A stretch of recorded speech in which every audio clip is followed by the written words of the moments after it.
Matterhorn, po włosku Cervino. To chyba najbardziej znany widok w Alpach i pewnie najpiękniejszy. Wybrać się, pojeździć u jego stóp na nartach to coś więcej niż narciarska wycieczka. To po prostu spełnienie alpejskiego marzenia. Zwłaszcza, że trasy narciarskie tutaj to nie byle trasy. Znajduje się tu drugi największy przygotowany narciarsko zjazd na świecie. Z Klein Matterhorn do Zermatt jest 2200 metrów spadku i ponad 15 km ciągłego zjazdu. Niestety to jest Szwajcaria, co oznacza, że ten prestiżowy ośrodek jest trudno dostępny cenowo. Dlatego wielu, w tym ja, decyduje się na pewien trik. Otóż szwajcarska część stanowi jedną całość z równie dużym ośrodkiem po stronie włoskiej, Broj, Cervinia i Val Tournai.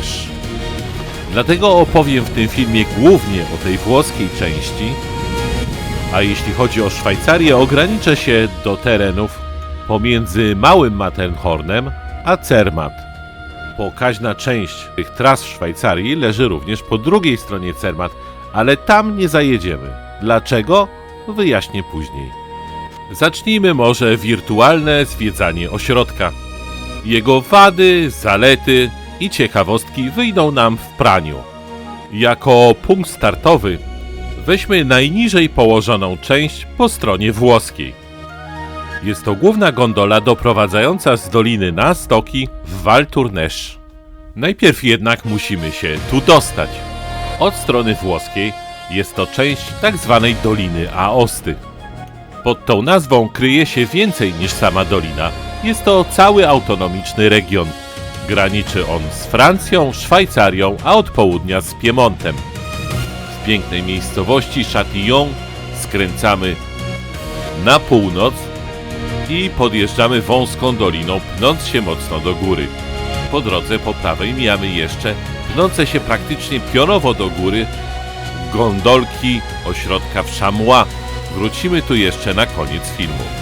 Kolej gondolowa w Val Tournai ma dolną stację na 1560 metrów nad poziomem morza. Ach, ten marketing! Na mapce jest 1524. Tyle, że to kompletna bzdura. Jest to najniższy punkt ośrodka, ale nie da rady tu zjechać bezpośrednio aż z samego szczytu. Dojeżdżamy do Salety. Stąd w górę, w kierunku przełęczy Cime Bianche, mamy kilka krzeseł i całą siatkę tras jazdowych o trudności niebieskiej, czerwonej i czarnej. Jest tu sporo wariantów. Znajdą swoje miejsce uczący się na płaskich trasach niebieskich, czy zawodnicy trenujący sobie na poważniejszych czerwonych.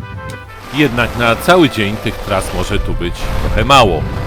Ale to tylko część większej całości.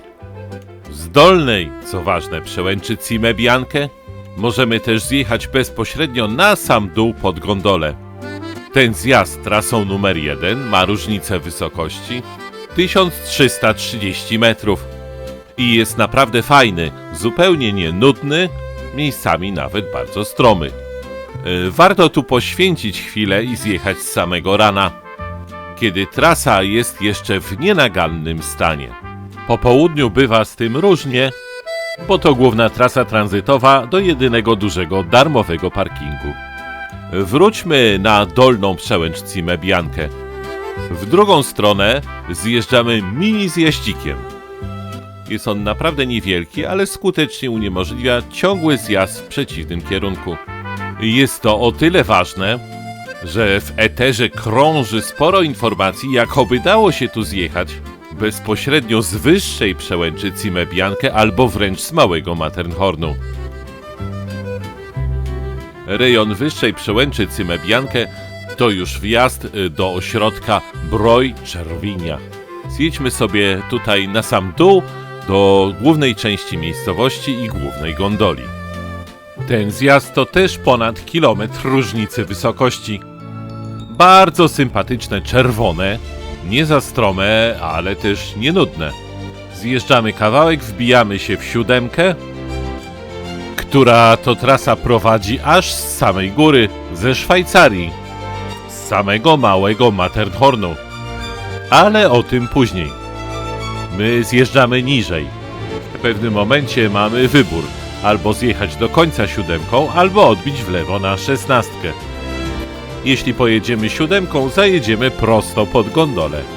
Jeśli skręcimy na 16, przejedziemy najpierw dość płaskimi trawersami, a potem na końcu wbijemy się w czerwoną wzdłuż starego, niemodernizowanego wyciągu. Skoro tu już jesteśmy, możemy wjechać do góry i zjechać do tego samego punktu trasą czarną, bo zgodnie z planem zwiedzania nie będziemy już mieli okazji tu wrócić. Trasa jak to czarna jest dość trudna, ale bardzo krótka. W sumie to taki boczny zakamarek ośrodka. Wiele osób może tu w ogóle nie trafić podczas pobytu. Dalej kluczymy trochę między domami i hotelami i wypadamy jakby na zapleczu dolnej stacji gondolek. Niestety kawałek musimy przejść z tartami na plecach.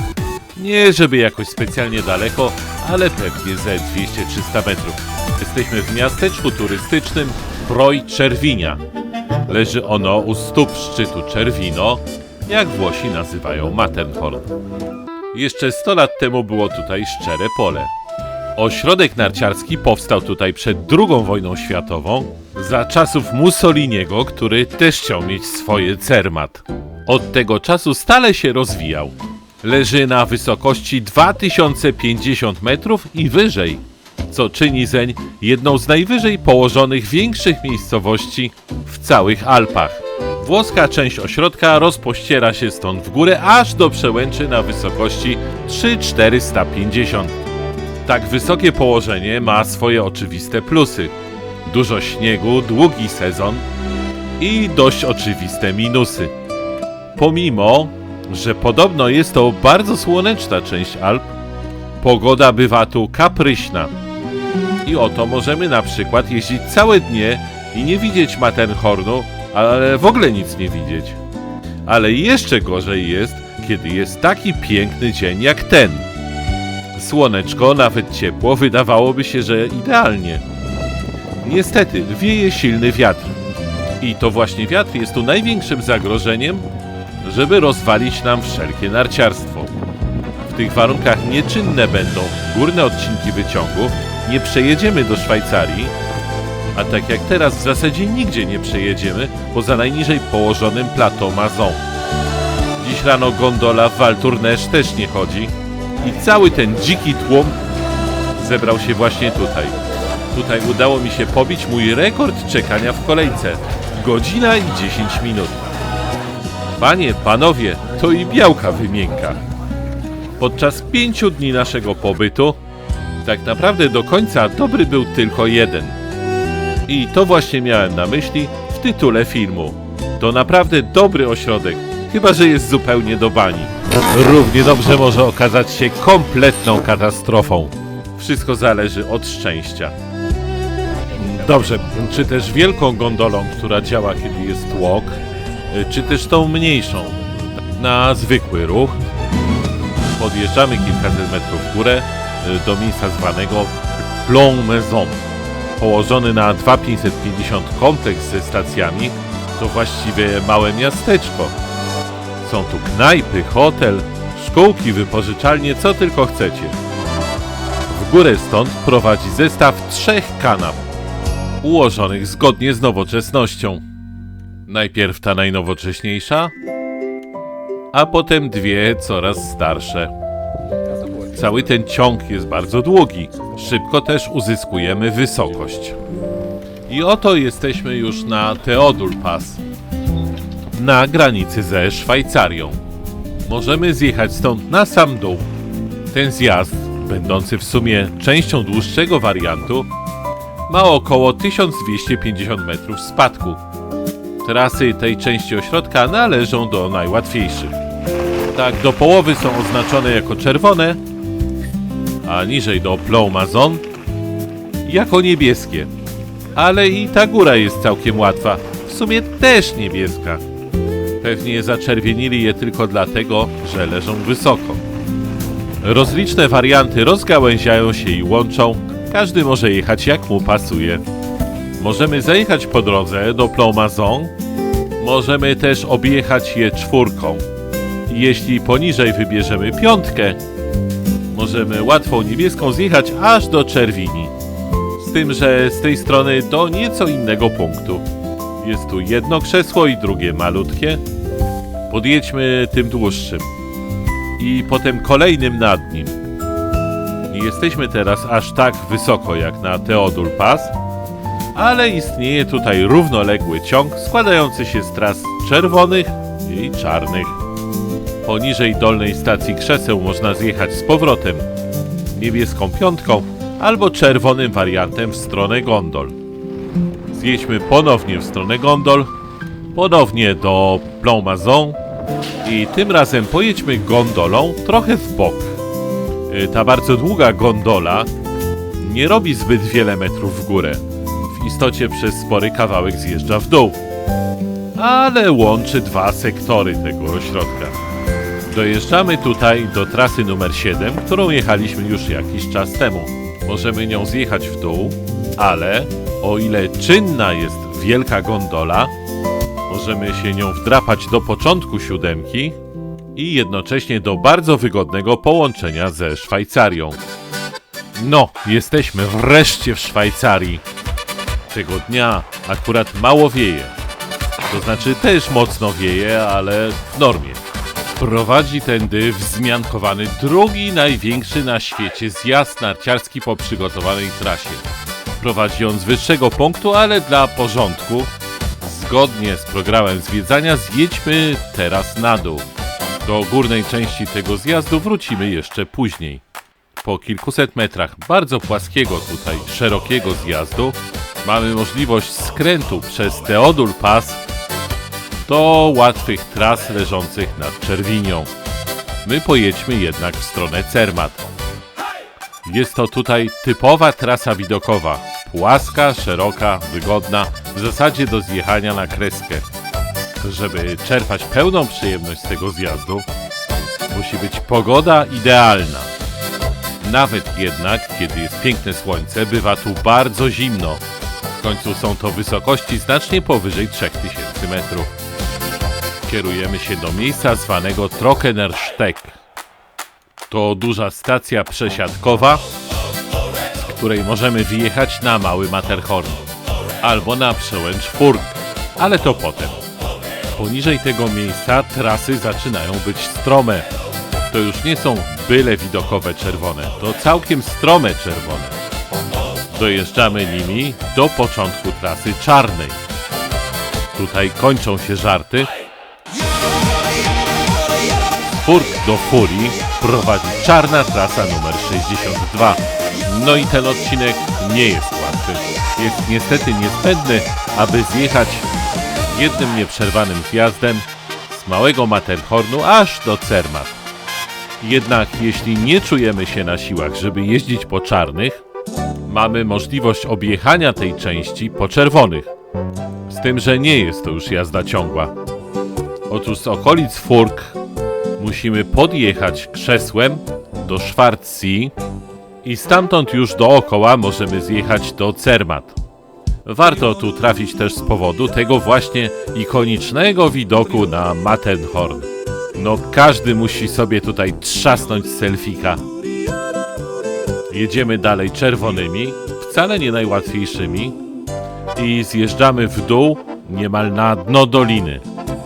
Wzdłuż doliny po jezdnej drodze prowadzi tutaj nasza trasa.